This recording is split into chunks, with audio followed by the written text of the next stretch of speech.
আসসালামু আলাইকুম রহমতুল্লাহ। এমডি আমিন প্রোফাইল এবং আমিন এক্সপ্রেস বিডি ইউটিউব চ্যানেলে আপনাদের সকলকে স্বাগতম জানাচ্ছি। আমি মোহাম্মদ রুহুল আমিন। আপনারা দেখতে পাচ্ছেন এই মুহূর্তে ফায়ার সার্ভিস ও সিভিল ডিফেন্স অধিদপ্তর একটি নিয়োগ বিজ্ঞপ্তি প্রকাশিত হয়েছে 11 জুন, এবং আবেদন করা যাবে 27 জুন পর্যন্ত। তো এই নিয়োগ বিজ্ঞপ্তিতে বিস্তারিত আলোচনা থাকছে আপনাদের জন্য। অবশ্যই সম্পূর্ণ ভিডিওটি আপনারা দেখবেন। তো আপনারা দেখতে পাচ্ছেন এই মুহূর্তে যে নিয়োগ বিজ্ঞপ্তিটি নিয়ে আপনাদের সামনে হাজির হয়েছি। ফায়ার সার্ভিস ওয়েলফেয়ার ট্রাস্টের নিম্ন বর্ণিত পদে উল্লেখিত যোগ্যতা সম্পন্ন প্রকৃত বাংলাদেশী নাগরিকদের নিকট হতে নিম্নোক্ত শর্তাধীনে দরখাস্ত আহ্বান করা যাচ্ছে। এখানে কিন্তু আপনার 64 জেলার সকল প্রার্থীরাই আবেদন করতে পারবেন। তো 1 নম্বরে হচ্ছে পদের নাম হচ্ছে সেফটি ইঞ্জিনিয়ার। বেতন হবে আলোচনা সাপেক্ষে। এখানে 25 থেকে 30 বছর বয়স যাদের রয়েছে তারা আবেদন করতে পারবেন। পদ সংখ্যা হচ্ছে একটি।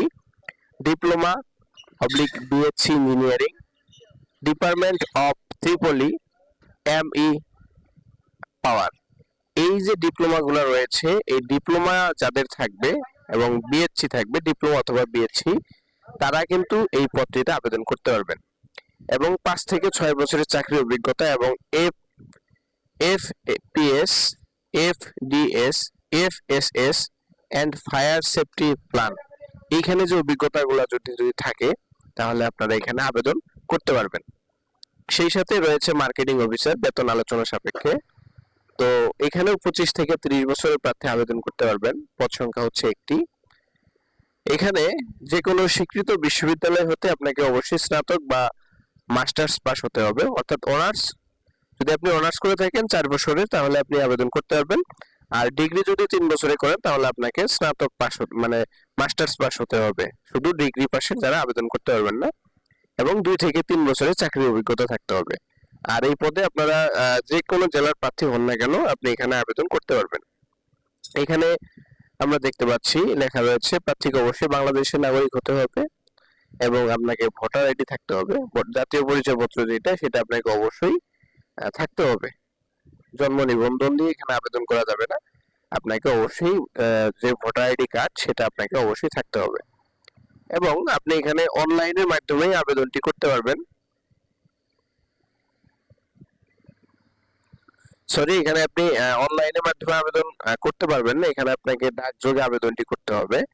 তো ডাকযোগে আবেদনটি করার জন্য আপনাকে যে কাজটি করতে হবে সেটি হচ্ছে, আমরা এইখানে নিয়োগ বিজ্ঞপ্তির যে এই মূল অংশটাতে আমি একটু দেখানোর চেষ্টা করি আপনাদের বড় করে।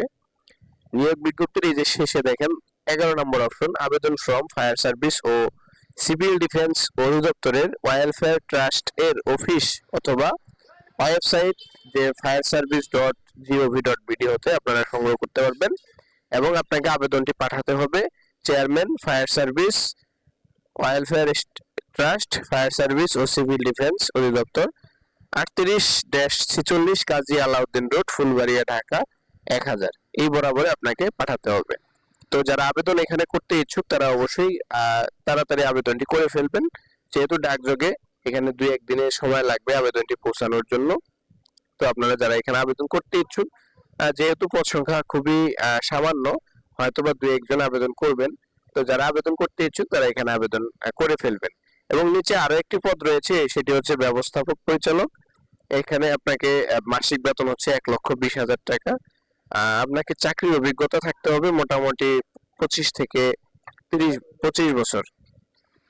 25 বছর যদি আপনার চাকরির অভিজ্ঞতা থাকে, অধিদপ্তর পরিচালক ও তদূর্ধ্ব পদে, অধিদপ্তরে পরিচালক বা তদূর্ধ্ব পদে চাকরির অভিজ্ঞতা থাকতে হবে 25 বছরের মতো।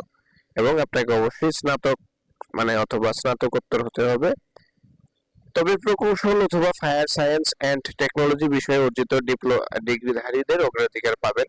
ফায়ার সার্ভিস ও সিভিল ডিফেন্স অধিদপ্তরে অবসরপ্রাপ্ত পরিচালক ও তদর্থ কর্মকর্তাগণ আবেদন করতে পারবেন। তারপরে রয়েছে আপনার এখানে অধিদপ্তরে চাকরির অভিজ্ঞতা সম্পন্ন ব্যক্তিবর্গকে প্রাধান্য দেওয়া হবে। তো এখানে আপনারা নিয়োগ বিজ্ঞপ্তি দেখে আপনারা বুঝতে পারতেছেন এখানে 50 থেকে 60 বছরের ব্যক্তিরা আবেদন করতে পারবে। এবং যে বেতন ভাতা রয়েছে সেটা কিন্তু খুবই বড় ধরনের। তো এখানে যারা আবেদন করতে ইচ্ছুক তারা আবেদন করতে পারেন।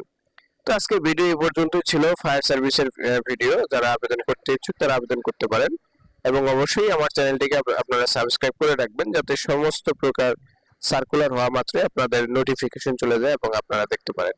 তো ভিডিওটি ভালো লাগলে অবশ্যই শেয়ার করে দিবেন। ভালো থাকবেন, সুস্থ থাকবেন। আসসালামু আলাইকুম।